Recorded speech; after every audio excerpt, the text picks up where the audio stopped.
मेरी एक वीडियो पर बहुत सारी बहनों के कमेंट्स आए थे कि दीदी आपके पास तो इतना सारा टाइम था तो आप आसानी से 7-8 घंटे की पढ़ाई कर लेती थी, लेकिन हमारे पास तो छोटे छोटे बच्चे हैं, घर का काम है और लोगों का ऊपर से लोगों का आना जाना रहता है और कोई हेल्प करने वाला भी नहीं है, तो फिर हम पढ़ाई कैसे करें भला।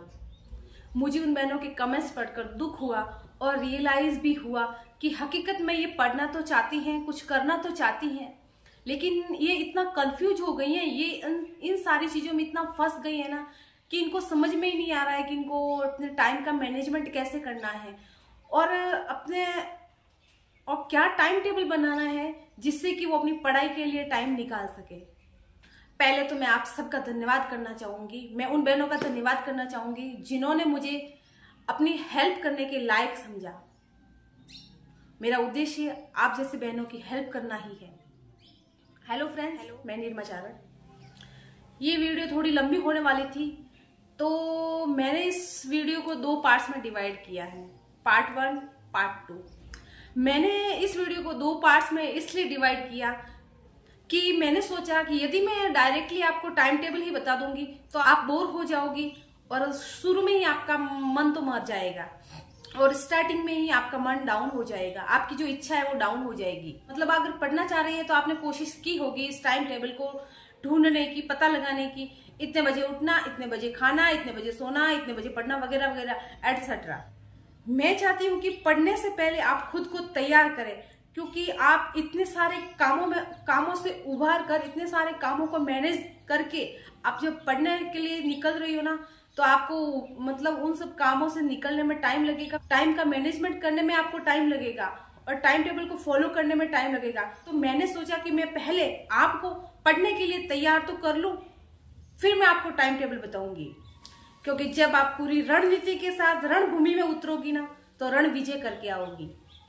जो बहनें घर पर रहकर पढ़ना चाहती है ना, मैं उन्हें हाउस वाइफ ना कहकर हाउस क्वीन कहना प्रेफर करूंगी, क्योंकि जो लेडी इतना सारा घर के इतने सारे काम करके, बच्चों का लालन पालन करके, रिश्तेदारों को संभाल कर और ऊपर से कोई हेल्प करने वाला नहीं और उसके बावजूद जो पढ़ने का सोच रही है, तो हाउस क्वीन नहीं तो और क्या, वो तो घर की रानी है। तो हेलो हाउस क्वीन, पढ़ने से पहले आपको 3-4 बातें ध्यान रखनी है। टाइम टेबल फॉलो करने से पहले आपको 2-3 बातें जो मैं आपको बताऊंगी वो आप उन बातों को अमल में लाना है, अपनी आदतों में लाना है। पहली बात जो आपको ध्यान में रखनी है कि अगर आप सोच रहे हैं कि हम इतने सारे घर की जिम्मेदारियों से डायरेक्ट उबर कर हम पढ़ रहे हैं तो हम अचानक से 3-4 घंटे की पढ़ाई रेगुलर कर लेंगे या 2-3 घंटे की पढ़ाई कंटिन्यू कर लेंगे, तो ये पॉसिबल नहीं है, हमेशा पॉसिबल नहीं है। हाँ, कभी कभार सप्ताह में 1-2 बार तो ऐसा हो सकता है कि आप दिन में कंटिन्यू 2 से 3 घंटे की पढ़ाई करें, क्योंकि आप पर जिम्मेदारियां हैं और उसके बावजूद कोई भी जिम्मेदारी कभी भी आप पर आ सकती है। तो आपको जो पढ़ाई है ना वो छोटे छोटे स्लॉट में करनी होगी। आप एक बात ध्यान रखें, जो ये बात अपने माइंड में घुसा लें कि आपको जो पढ़ाई करनी है वो छोटे छोटे टुकड़ों में करनी होगी। और अगर आपने मेरे बताए टाइम टेबल को फॉलो कर लिया तो आप उस टाइम पीरियड को धीरे धीरे आसानी से बढ़ा पाएंगे। दूसरी बात जो आपको ध्यान में रखनी है वो ये है कि सभी बहनों की कंडीशन अलग अलग है, सबकी फैमिली की कंडीशन अलग है। किसी की फैमिली बड़ी है, किसी की छोटी है, किसी के बच्चे छोटे हैं तो किसी के बड़े हैं। कहने का मतलब है कि 19-20 का फर्क सब में है। तो जो मैं टाइम टेबल आपको बताऊंगी ना, आप उसमें अपनी आवश्यकता के अनुसार, अपने कामों के अनुसार थोड़ा बहुत फेरबदल करें और फॉलो करें। तीसरी बात जो आपको ध्यान में रखनी है वो ये है कि अगर आप सोच रही हैं कि आप घर के सारे काम निपटा कर पढ़ाई करें तो ये इम्पॉसिबल है, क्योंकि मोस्टली आपके काम 12-1 बजे तक निपटेंगे और उसके बाद में आप ये सोच रही हैं कि आप पढ़ेंगे, तो इम्पॉसिबल है। उसके बाद में जब आप पढ़ने का सोचेंगी तो आप पढ़ाई में कॉन्सेंट्रेट नहीं कर पाएंगी। और चौथी बात है जो आपको याद रखनी है, वो मोस्ट इम्पोर्टेंट बात है, वो ये है कि खुद को स्ट्रांग रखना पड़ेगा। स्टार्टिंग में जैसे ही आप टाइम टेबल फॉलो करोगी ना तो आप स्ट्रांग रहोगी, लेकिन धीरे धीरे धीरे धीरे है ना, आपको कभी ऐसा धीरे धीरे ना जो आपका मोटिवेशन लेवल है ना वो डाउन होगा और आप डिमोटिवेट हो जाओगी। आप खुद को ये मतलब आप खुद सोचो ना कि आप इतनी ऑपोजिट कंडीशंस से निकलकर पढ़ने के लिए जा रही हैं, अपने सपनों को पूरा करने के लिए जा रही हैं, तो जब आप पढ़ोगी ना तो ये ही ऑपोजिट कंडीशंस है ना आपको डिमोटिवेट करेगी। तो ऐसी कंडीशन में, इन परिस्थितियों में आपको हथियार नहीं डाल देने और खुद को स्ट्रांग करना है, खुद को मोटिवेटेड रखना है।